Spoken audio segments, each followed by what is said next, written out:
ላይ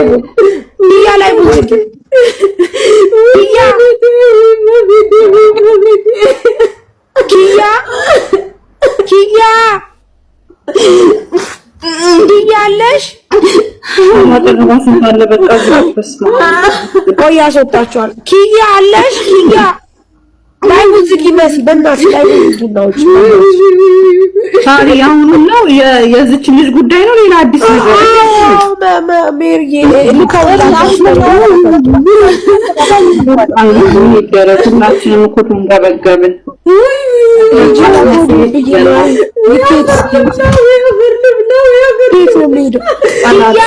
ያለሽ ኪያ ዝጊ ስልኩን ላይ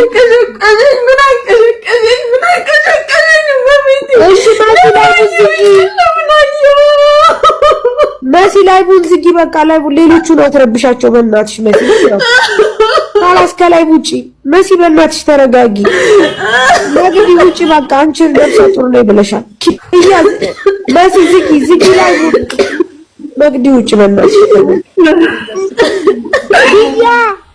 ኪያለሽ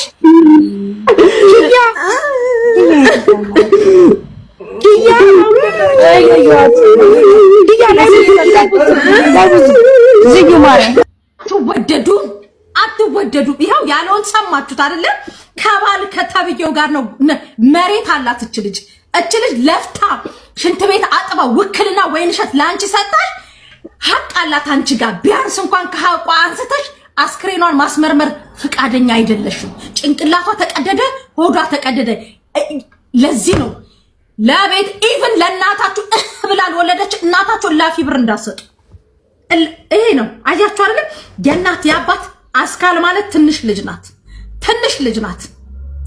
ናት ብታዩት አስክሬኗን ብታዩት ደግሞ እኔ እንደዚህ ተንሰፈሰፍኩላ ምክንያቱም ማረጋገጥ ፈልጋለሁ ስላቸው እሺ ችግር የለም ሬሳ ክፍል ክፍት ስለሆነ ሄደሽ ማየት ትችያለሽ ሰዎች አሉ ብለው ላኩኝ ወደዛ ማለት ነው ከሴትዬ ጋር ሂጄ ስጠይቃቸው ስሟ ማን ነው የገባችበትን ቀን ንገሪን አሉ ኖቬምበር 10 ቀን ቢያንስ ከሰዓት 80 እስከ በቃ ሰዓት 80 በኋላ ነው የገባችው ከሆስፒታል በቃ ለሊት ሰዓት 40 ምናምን አልኳቸው ፈለጉ ስም ዝርዝሩን እዛ ሬሳ ውስጥ ያለውን ስም ዝርዝር ከኖቬምበር 10 ጀምሮ ያለው ማለት ነው ሲፈልጉ የለም ሃናን የሚባል ስም የለም ከዛ በኋላ አሁን እሺ እዚህ ውስጥ ያለ የወንድ አስክሬን ነው እንጂ የሴት የለም አሉኝ ማለት ነው ከዛ በቃ አልሞተችም ብዬ እንደገና ተረጋግቼ እሁድ መጥቼ ደግሞ እዛ እየተመረመረች ይሆናለኝ መጥቼ ጠይቃለሁ የሚለውን አምኜ ተመለስኩኝ ማለት ነው ምክንያቱም በቃ የሆነ ተጠራጥሬ ነበር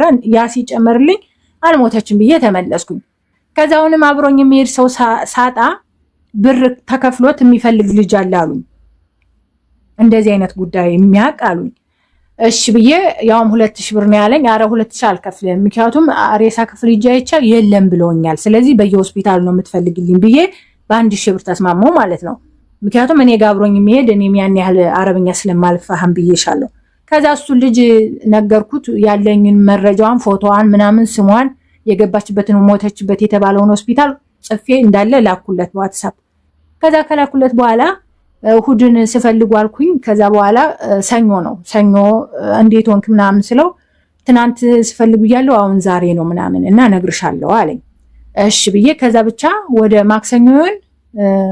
ሰኞውን ነገረኝ ማክሰኞ መሰለኝ አይ ልጅቷ ሙታለች ከዛ ሆስፒታል ስትመጣ ሙታኔ የመጣችው እሺ ታዲያ ለምን እዛ ሲሄድሽ ሜሲ ያላገኘዋትም ሬሳዋን ከሞተች ስለው 14 ቀን አቆይተው ነው የቀበሯትኝ ህጋዊ ካልሆነች ምንም አይነት መረጃ እሷን የሚገልጥ መረጃ ኤምባሲዋ ካልታወቀ 14 ቀን ብቻ ነው የሚጠብቁት አሉ ውሸት ከዛ እንደዛውና 14 ቀን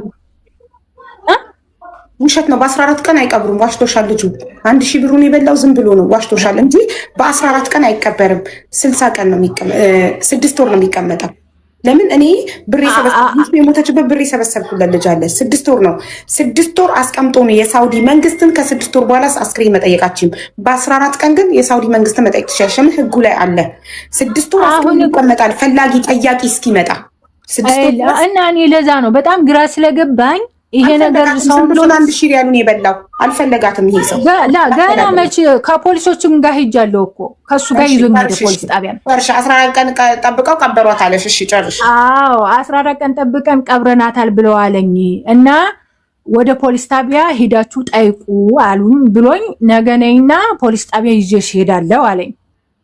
እሺ ብዬ ሮብ ሄድን ፖሊስ ጣቢያ ማለት ነው። ሮብ ጧት ሄድን። ሃናን የምትባል ናተኝ ፎቶዋን አሳያት። አንቺ ምን ሆነሽ ዘመድ ነሽ ምናምን ሲለኝ አይኔ ዘመድ አይደለሁም ግን የወረቀት ከኤምባሲ አስጽፍ ያለው ቤተሰብ ናቸው እዛ እንድጠይቅላቸው የነገሩኝ ጓደኛዬ ናት አልኳቸው። ከዛ በኋላ ነገረኝ ሙታለች። ታዲያ እኮ ሙታ ቀብረናታል አለኝ። እንግዲህ ዋናው አዛዥ ማለት ነው ፖሊሱ። እሺ እሷን የሚገልጽ ነገር አሳየኝ፣ እሷን ማለት ማየት ፈልጋለሁ ማወቅ ፈልጋለሁ አልኩት። ከዛ እንደዛ ስለው ከፎቶ የሬሳዋን ፎቶ አሳዩኝ አልኳቸው። እሱ ነው የሚነግሯቸው፣ ለሱ ነግረዋለሁ፣ እሱ ይናገራል። የጅናዛዋ ፎቶ አለ ወይ ምናምን ሲላቸው የለም ምንም አይነት ፎቶ የላትም፣ ምንም አይነት ስም አልተጻፈም። ሀታ ከዛኛው ሆስፒታል ላይ ሃናን ብላ ስሟን አስጽፋለች ከሞተችበት፣ ግን ያን ስም እንኳን አልጻፉትም። ከሽሜሲ ሆስፒታል ከዋናው ከሬሳዋ ቆየበት ከተባለው ሻንጣዋም ያለ በነገርሽ ላይ እዛ ነው ሽሜሲ ነው ሻንጣዋ ያለ። ከዛ በኋላ ሻንጣዋን ስጠይቀው እዛ ሽሜሲ ነው አሉኝ። መጀመሪያ ከዛኛው ሂደሽ ጠይቅ አሉኝ። ከሞተችበትም ሂጄ ስጠይቅ ወደ ሽሜሲ ነው የላክ ነው አሉኝ። ሻንጣዋ ምኗም እዛ ነው፣ ብሯና ስልኳ ግን የለም። ያቺ ልጅ የገዛችለት ይሄ አለ በኻሁ ይሄ ኦክሲጅኑ 300 ብር የተገዛው እሱ ግን አለ አብሮ ሻንጣ ውስጥ ብሎ ነግሮኛል። ኤኒዌይስ ከዛ ምን አለኝ ፖሊሱ፣ እሺ እሷን የሚገልጽ ነገር ማወቅ ፈልጋለሁ ምክንያቱም ማመን ፈልጋለሁ ስለው ተቀብራለች በቃ ነው ያለኝ። ግን ፎቶ ፈልጋለሁ አልኩት። ፎቶ ፈልጋለሁ ስለው ያ ፎቶ ሳይሆን ያለ ከእንትኑ ላይ ከዛ ከሆስፒታሉ ከመንፎ ስትገባ ካሜራ ላይ የተነሳ ያኒ ስትገባ ማለት ነው ገና በህይወት እያለች ስትገባና አብሯት የነበረውም ሰው አብሮ ፎቶ አለ እዛ ላይ። የዛን የካሜራውን ፎቶ ነው አንስተው በስልካቸው እየሰጡኝ ማለት ነው ፖሊሶቹ። ይቺ ልጅ ናት የሞተችው ብሎ ያ ፎቶም እርግጠኛ ሃናን ናት ያኒ ለይቻታለሁ። ግን ይቺ ናት የሞተችው ስለው አዎ ይቺ ልጅ ናት የሞተችው። የሞተል ግን ሙታ የሬሳዋ የሚያሳይ ፎቶ የለም። ከዛ የተቀበረችበትን ወረቀት ምናምን ጽፎ ሰጠኝ ማለት ነው። የተቀበረችበት የሚል ብሎ ፖሊሶቹ ሰጡኝ።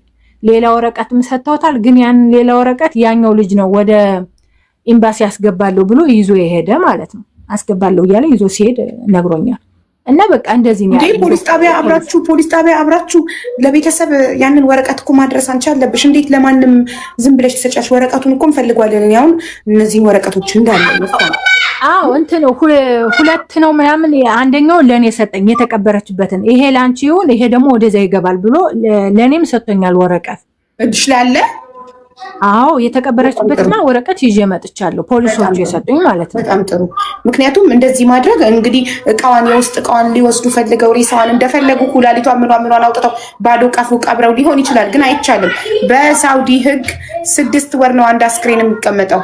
6 ወር ተቀምጦ ፈላጊ ካልመጣ ከ6 ወር አንድ ቀን ካለፈው የሳውዲ መንግስት ይቀብራል፣ በለድያ ይቀብረዋል። ከዛም በኋላ በሕግ መጠየቅ አይቻልም። ለምን? ሕጉ ላይ ተቀምጧል። ሕጉ ላይ አንድ ሰው ሳውዲ ላይ ከሞተ አስክሬኑ 6 ወር ተቀምጦ ማንም ፈላጊ ጠያቂ ካልመጣ የሳውዲ መንግስት የመቅበር መብት አለው። የልጄን ሬሳ ስጡኝ ብሎ ደግሞ የመጠየቅ መብት ቤተሰብ የለውም። ለምን? ሕጉ ላይ ስለተቀመጠ። ገባሽ? ስለዚህ በ14 ቀን ትኩስ ሬሳ አይቀበርም። አሁን እኔም ግራ የገባኝ ይች ብቻ ናት ጥያቄ ሆነችብኝ። እንዴት በዚህ ፍጥነት ቀበሯት? እንዴት ደግሞ ሲቀብሯት ለምን ፎቶ እንኳን ሰው መጥቶ ቤተሰቦቿ ቢፈልጉ ይች ናት ማንነቷ ይሄ ነው ብለው ለማሳየት ለምን ፎቶ አላነሷትም? የኔ ጥያቄ ማለት ደግሞ ስጠይቅ እዚህ ብዙ ሰው ስጠይቅ ፎቶ ይነሳል ነው ያሉኝ። የትም ሀገር አስክሬን ፎቶ ይነሳል። ታዲያ አንድ ሰው ለመሞቱ ምንድነው ማረጋገጫው? አስክሬኑ እግሩ ላይ ስሙ ተለጥፎ በነጭ ወረቀት እግሩ ላይ የእግሩ አውራጣት ላይ ነው እንደ ታግ ልክ ቃስካን እንደሚደረግበት ታግ እግሩ ላይ ስሙ ይጠቀሳል። ስሙ ላይ ይጻፍበታል። ተጽፎበት ነው አብሮ ፎቶ ይነሳ። አዎ እና ከዛ በኋላ ነው ለሰው ግራ ገብቶኝ ስጠያይቅ አይ ይሄን ነገር ቤተሰቦቿ ያስጽፉና በደንብ ይጠይቁ ብለው ብዙ ሰው እቃዋ የት ነው?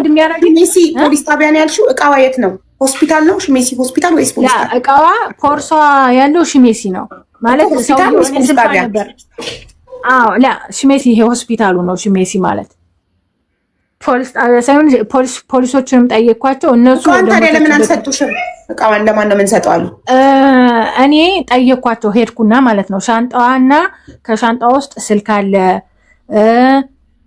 ብር ደግሞ እኔ ማቀው ያቺ ጓደኛዋ ያስገባችው ራሱ 700 ብር አለ። ሌላ እንግዲህ ውስጥ ይኖሩ አይኖሩ አናቅም።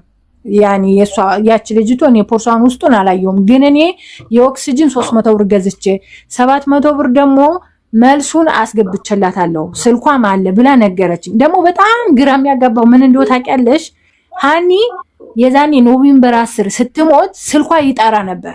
በጣም በተደጋጋሚ ያቺ ልጅ ትደውልላት ነበር ወደ ሆስፒታል አስገብታት የሄደችው ልጅ ማለት ነው ጓደኛዋ። እና ስልኳ ይጣራል ግን አይነሳም። ስልኳ የዘጋው ከ2 ቀን በኋላ ነው አለችኝ። እሱ ቻርጅ ዘግቶ ነው። ስልኳ የት ነው? የለም አናቅም አሉኝ እኮ ስልኳ የት እንደሄደ መታወቅ አለበት። እንደገና ደግሞ ቦርሳዋን ለምን አልሰጡሽም ነበር የኔ ጥያቄ። አዎ ቦርሳዋንማ ሄጄ ስጠይቅ ስልኳ ላይ ፎከስ ስላረኩኝ ስልኳና ብሯን ምናምን ስለው ገባና ዶክተሩ ማለት ነው አይ ስልክም ምትዩ ብርም ምትዩ የለም ፖርሳዋና ባዶ ፖርሳና ኦክሲጅን ነው ያለ ብሎ ተመልሶ መጣ ማለት ነው። ፖርሳውን ይዞልኝ ሳይመጣ እሱንም ቢሆን ስጠኝ ለምን አላልሽም? ረሳሽው? ምንም የሆነ ሰውየው በጣም ያካለበኝ ነበር። ሌላ ስራ ላይ ሊሄድ እንሂድን ከዛ በር ላይ ግን ፖርሷን ለምን አንቀበለው ምናምን ስለው ባዶ አይደል እንዴ ምን ያረግልሻል ስልኩም ብሩም ከሌለ ምን ያረግልሻል አለኝ። አብሮ ይሄ ውስጡ ስንት ነገር ይኖራል። የሴፓሲ ወረቀቷ ውስጡ ይኖራል። ለምሳሌ ወደ ሀገር ቤት ልትሄድ ወረቀት ጨርሳ ነበር አልጨረሰችም? ምንም አልጀመረችም። ያ ወረቀት ቢኖራትማ ከስርሽ ያለችው ሰሚራ ታዲያ እኔ እኮ እሱ ወረቀት አለ ብላ እርግጠኛ ሆና ስላወራች ነው በሱ ወረቀት ኤምባሲ ጠይቅላታለሁ ያልኩትኝ። ሰሚራ ነጭ ወረቀት ጨርሳለች አላልሽም?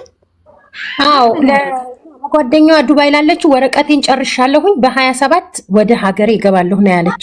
ስለዚህ ሆስፒታል ወሰደቻት ልጅ ትምጣ። የማርያም ነቲንግ እሷን ያስገባልሽ እሷ ትንጣ። እኔ ስለዚህ አላቅም። በነገርሽ ላይ ወረቀት ጀምሬያለሁ። ያ ወረቀት ቢኖራትማ ማንነቷ ኤምባሲዋ እንኳን ይታወቅ ነበር አይደል እንዴ? ይቺ ልጅ እኮ ዜግነቷ እንኳን አይታወቅም ተብሎ እኮ ነው እዛ ውስጥ የገባችው። ዜግነቷ ኢቭን አይታወቅም፣ ስሟ አይታወቅም፣ ማንነቷ አይታወቅም ነው ያሉት ዶክተሮቹም ፖሊሶቹ። ኤምባሲ ታዲያ ለአንቺ ማፋለጊያ ወረቀት ሲጽፍልሽ በምን ስም ጻፈልሽ?